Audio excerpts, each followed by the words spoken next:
Hi, my name's Anita Jung, and I wanted to thank Professor Byrne Klug for her assistance and contribution to the Creativity for a Lifetime course through its development and its being offered, and for inviting us to participate in the Aging Summit, as well as to thank Jen Knight for her video assistance. And I guess we'll introduce ourselves. And my name is Annie Sand, and I'm a lecturer in the Rhetoric department and also the director of Iowa Digital Engagement and Learning here at the University of Iowa. And I'm Anita Jung. I teach art in the School of Art and Art History. Okay, and we're going to give a presentation. It's going to be a little bit more of a discussion between Anita and I about creativity and meaning making for older adults. We are speaking about this from the perspective of educators rather than researchers. We teach a class called Creativity for a Lifetime. I'm going to let Anita go into that because she was one of the prime developers for the class, but that is mostly the perspective that we're going to approach this subject from. And so the class Creativity for a Lifetime actually evolved through an Obermann Center faculty work group.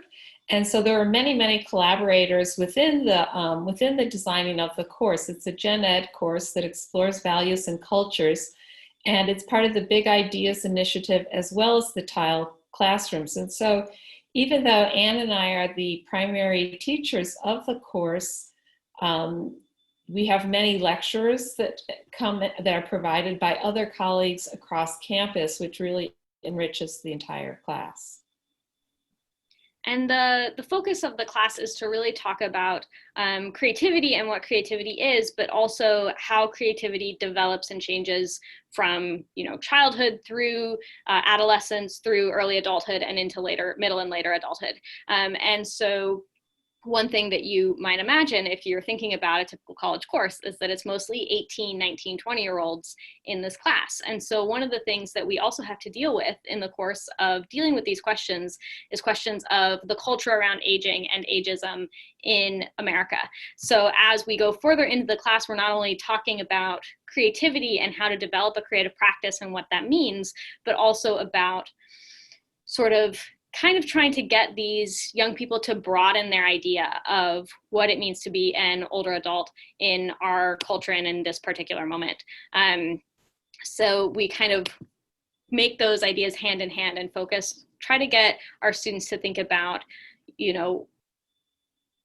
what older adults and older creative adults and older artists in particular have to offer both them individually and our culture as a whole. And so within that framework, the students definitely start to develop and tap into their own sense of empathy and compassion, and also curiosity. And one of the things that we definitely highlight in the course is the fact that artists, and we use it from that perspective because I think I'm an artist, and also I think that it helps the students to be able to really grasp this concept, because artists are expected to be creative. And so artists intensively imagine things that don't yet exist. And understanding the artist's experience enhances the work and the imagination of students in many ways and in many areas. And so since all scholars are deeply involved in the creative process, it also helps to reassure students that there are many opportunities for both change and growth as we evolve through our lives. Also that there are lots of room and space, and that good things come from mistakes, good things can happen through failure. And so students are given the space to ask fundamental questions regarding the human experience while exploring their own values and beliefs within the context of this course. Yeah, and I think that what you just said, Anita, leads well into what we're going to talk about in terms of the sort of stereotypes that a lot of our students come into the classroom with, because one of those is the sort of imagined linear trajectory of a life, right? That you go to college, you take AP classes or honors classes or whatever, and the thing that you want to pursue your career in, you go into that major in college, you get that job when you get out and work your way up through the ranks, right? And anything that deviates from that linear path is often viewed, according to our cultural narratives, as failure, right? And one of the things that going through this course helps sort of disavow them of is this idea that changing the plan or doing something that doesn't fit neatly into that linear narrative is failure. But we're going to go through also some of the other things that they walk into the classroom with, and this will just help conceptions, stereotypes they walk into the classroom with. And this will just help give a baseline so that when we start talking about some of the breakthroughs that we have with them, you'll know sort of where they're coming from initially. So they often walk into the room not really aware that ageism is a thing. To them, their conceptions about what it means to grow old in America is really reality. They don't see the difference between their constructed image in their head and what the possibilities or the actualities might be.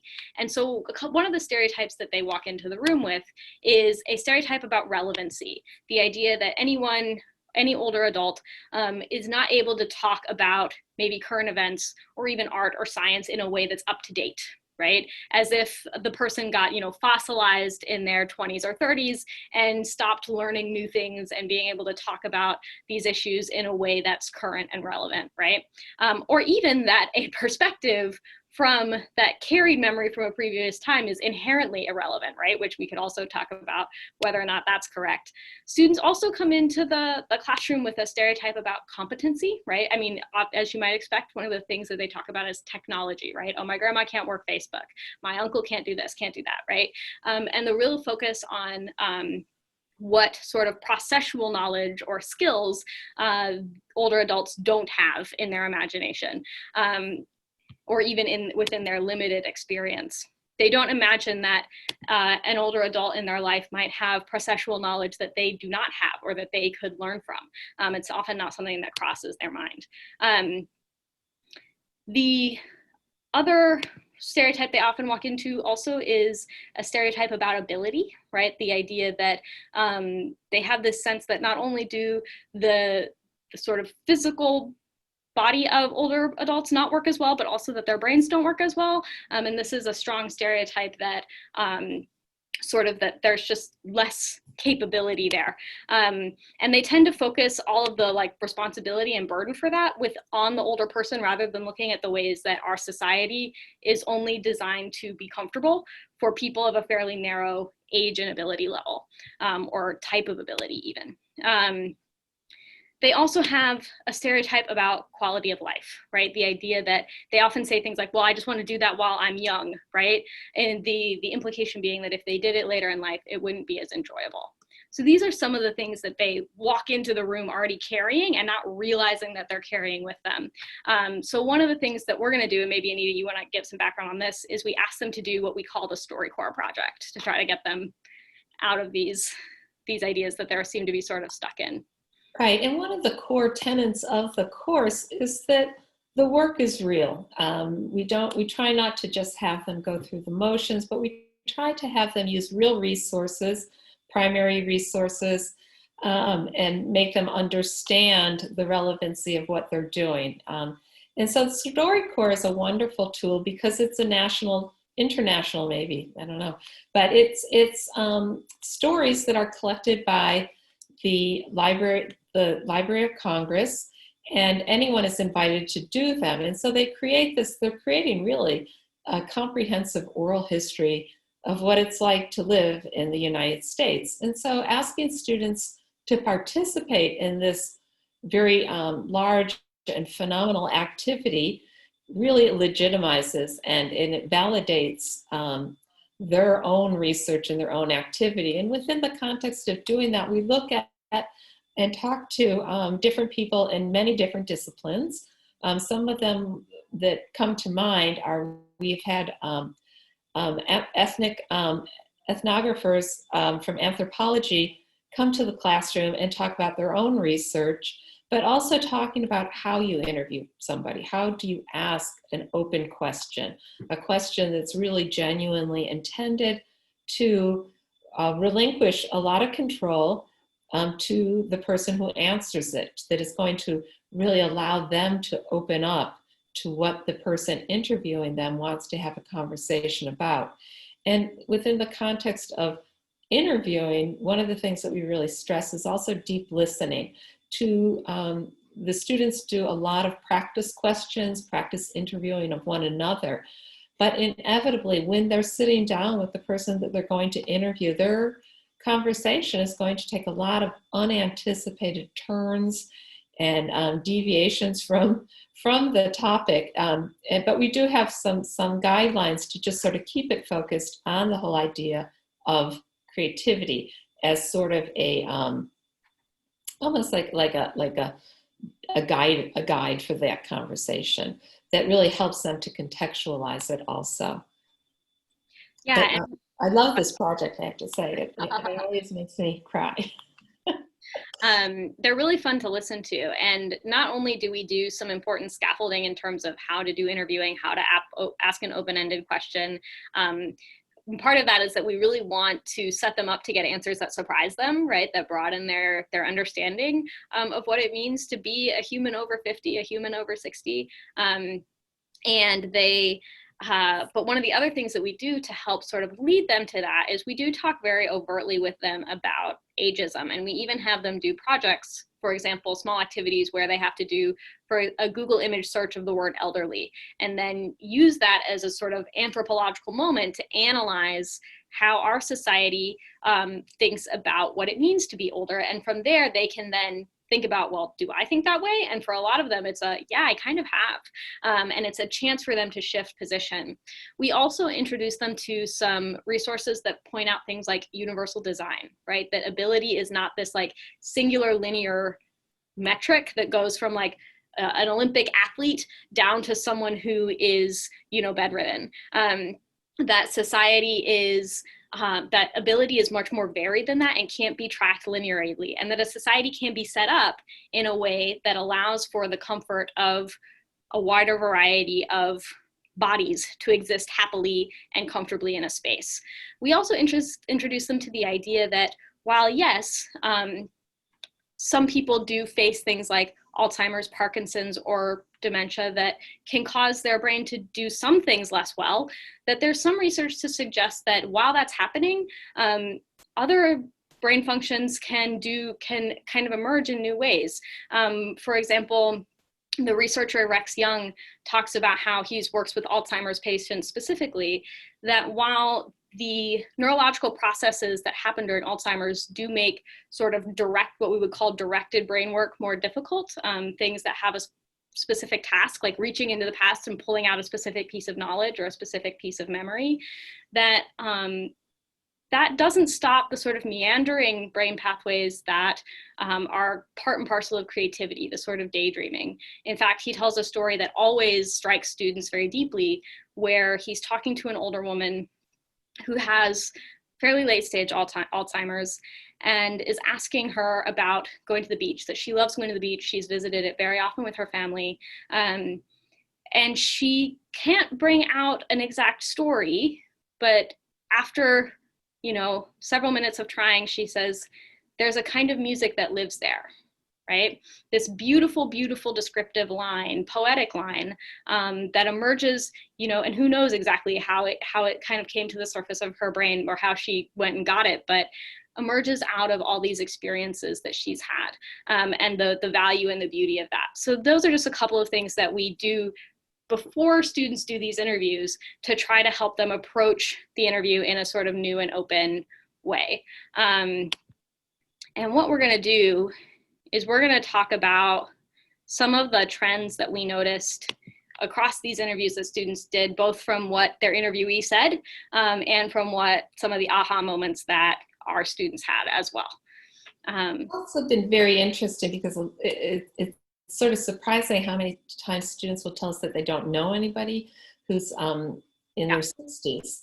And then we sort of help them through that, or they'll want to talk to somebody who's old, and then we find out that person is really in their 40s, and so we really try to have it be two generations. Mm-hmm. We want somebody that's two generations, that's really lived an expanded life and can benefit the students from having that conversation.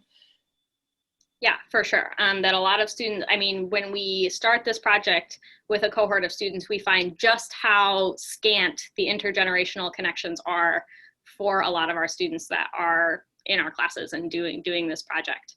And that is one of the things that arises from from these interviews that they do is this recognition of the value of that intergenerational connection that they can have.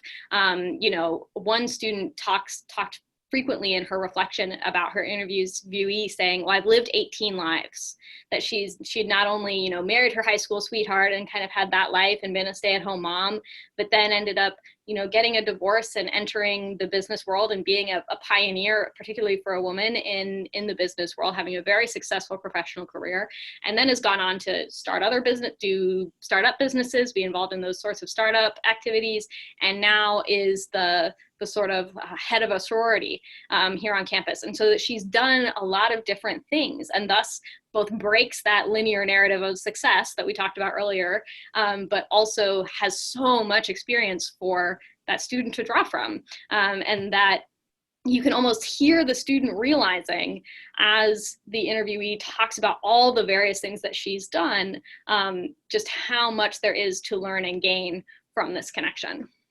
Which I think goes into, one of the things that I really love is when a student is able to interview a relative or a family friend and someone who they think they know really well.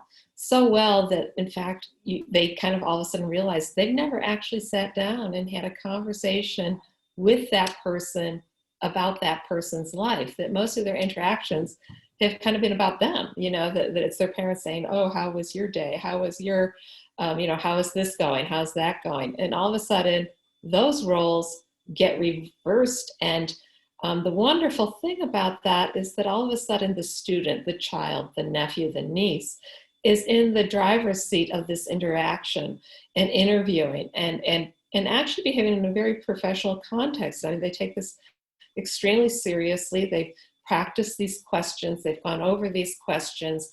They've thought about this person that they're interviewing. They arrive very prepared. And so I'm constantly struck by students who say that their relatives are speaking to them differently during that interview. All of a sudden, they're establishing a peer relationship. All of a sudden, it's two adults having a conversation, and they become, it becomes a really profound moment, often for the student, to hear about this person who they've always looked up to, who has probably cared for them in many contexts, to hear about their problems and how they overcame them, and how they had to sort of use their own creativity, how they had to go through their childhood. And inevitably, the student interviewer is, I didn't know that. I didn't know that. And so it really makes them kind of reconsider and overturn some of the sort of the normal familiar roles and things that students have just sort of thought or accepted about their families. All of a sudden, understanding those origins is something really exciting, I think. Yeah, I mean, it really sounds like the even though they might have loved, they've loved this relative for who knows how many years, but in some ways they weren't a person in the same way that they themselves think of themselves as a person, by which I mean that they see them as caretaker and someone without their own vulnerabilities, insecurities, past. And you can often hear that in the interview, where they're suddenly meeting as, not caretaker and caretaken, but almost as peers and as, sort of two humans meeting and talking about life. And when that happens, what's interesting is that you actually start to see the support go both ways, as it does in, a friendship, where the support flows in both directions. The writer, Yuri Bronfenbrenner, talks about how for kids to be sort of emotionally, socially, intellectually developed, they need to have an adult who's irrationally crazy about them, is the phrase that he uses. He talks about how, parents are crazy about their kids, but oftentimes because they have to teach their kids, help them avoid their flaws, things like that, they're not irrationally crazy about them in the way we often think of, like from a grandparent or from an aunt, right? Where this young person can just do no wrong. And sometimes listening to these interviews, I sometimes wonder if, because of ageism in our society, older adults might benefit from having a young person who's irrationally crazy about them.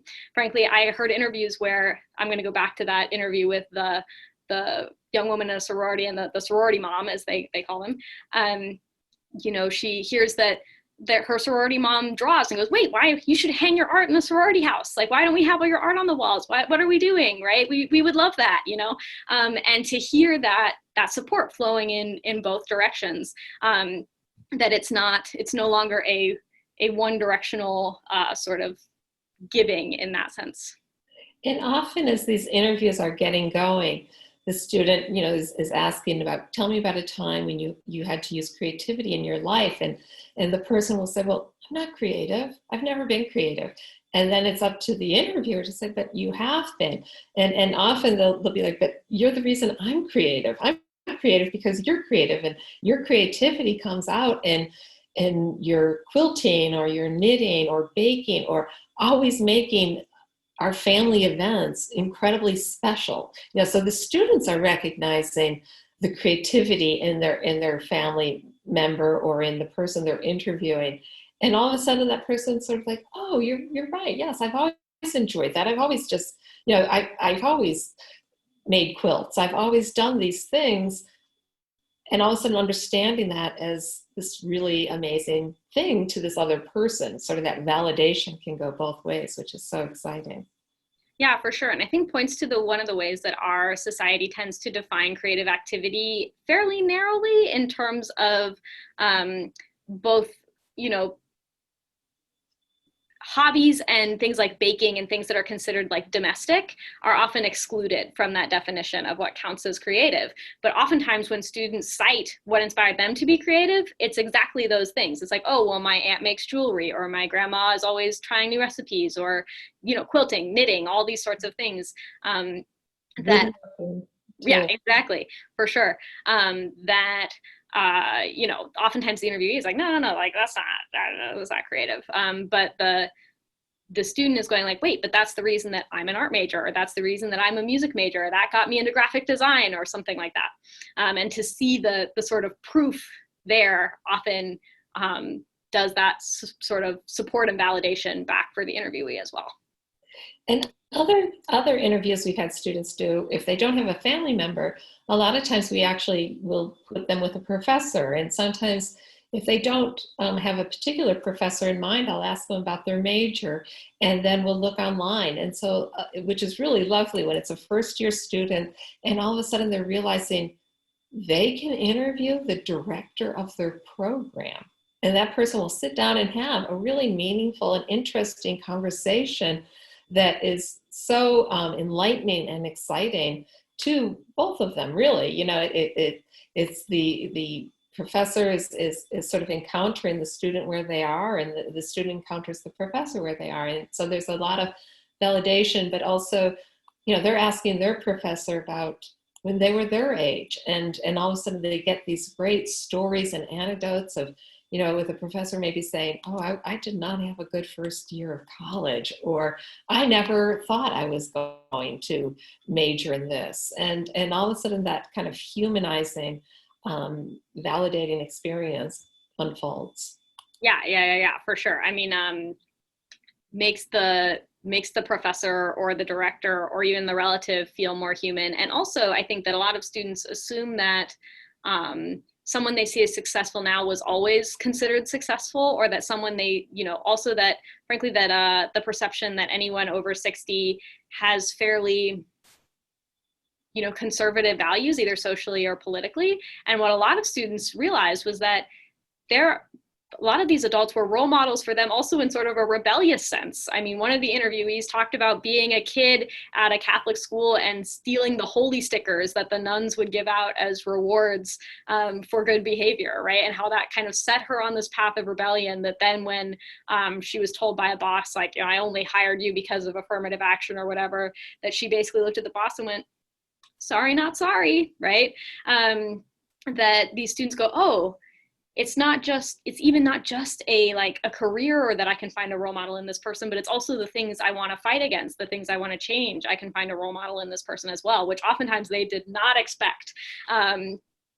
Really broadens their horizons in that sense. And I think also it's really been interesting through some of these interviews, you also hear the person being interviewed all of a sudden realizing how much they've enjoyed speaking to this young person, and how maybe that they would like to take on a mentoring role. I mean, it's just sort of interesting and profound within the context of an interview, all of a sudden to hear somebody say, this has been a really good experience, and I think that this is, that there's more to come, and that's always been very exciting too. Yeah, and I mean, there were several interviews where the interviewee talked about value that they found in this that they didn't necessarily get from other people in their life. I mean, one woman who was interviewed, who had a very successful professional career, says, well, pretty much the young people I talk to are my kids, and to them I'm just mom. They don't appreciate the fact that I'm like an incredibly successful professional woman. They're sort of like, oh yeah, mom, okay, they don't see me in that way, she said. So it was very refreshing to have someone want to know and respect her for that part of her life in particular, and for how she's developed in that area of her life over the course of her adulthood. So that the interviewee and the interviewer both get something different out of this connection than they do out of the other relationships that they might already have in sort of the social ecology of their life. One other thing that often came up in interviews that was striking was how the interviewee envisioned their future, right? How this older adult envisioned their future. And it was striking that so oftentimes the student was surprised when the interviewee was like, oh yeah, well, I'm still gonna try X career thing, or I still want to see if I can get back in touch with this family member, or I want to take up salsa dancing. That was a real one from an interviewer. And you can hear the gears turning in the student's head going, wait, salsa, like what? And then she's like, oh yeah, you'd be good at that. She comes around after she thinks about it for a second, but you can almost hear the record scratch happen, right? And then the doors of understanding kind of open and be like, oh yeah, even though the stereotype says person over 60 shouldn't be salsa dancing, but yeah, you'd actually be really good at that. And so you can hear these sorts of shifts happen, these sort of like mid-interview realizations occur. As a sort of another example to that, it's also striking when the reverse happens, when the interviewee, or the interviewer, the student, excuse me, says, well, what are you looking forward to in the next 10 years? What are your plans? And you can hear the record scratch on the other end, where the person doesn't get asked that very often. That's not a question that they field. And so there's a moment of panic where they're like, oh, I don't know the answer, I'm uncomfortable. But then oftentimes we hear in reflections that the interviewee got back in touch with the student who interviewed them and said, I thought about your question, and this is the stuff that I'm looking forward to. This is the stuff that I want to do. But shows something about that our society doesn't tend to expect older adults to be still, building and actively excited about their futures. Mm-hmm. And so I think that, so through this is just one of the assignments. There's several different ones, and they definitely, within the course, the students learn different ways of going about research and different ways of actually presenting research. And so I think the main core is that through the exploration of what seniors and artists can teach about creativity and aging, we really try to have and hope that the course opens opportunities for individual growth that allows for personal development in ways to be more creative throughout one's life. And throughout one's work. And the hope is to remove some of the binary thinking that is defined by good, bad, or success, failure, and the intergenerational aspect of the course that is combined with the students' engagement through interviewing and other group projects really helps them in internalizing the content of the course, and hopefully they reflect upon what they learned as they progress through their own lives and also through the people around them. Inevitably, we always have a student who is grappling with a grandparent with Alzheimer's or some other different ability that all of a sudden is kind of inserting in its life. And so through this class, they've been able to really have those conversations, and also the students that aren't at that point, we hope that it prepares them, because aging, if you're lucky, is inevitable.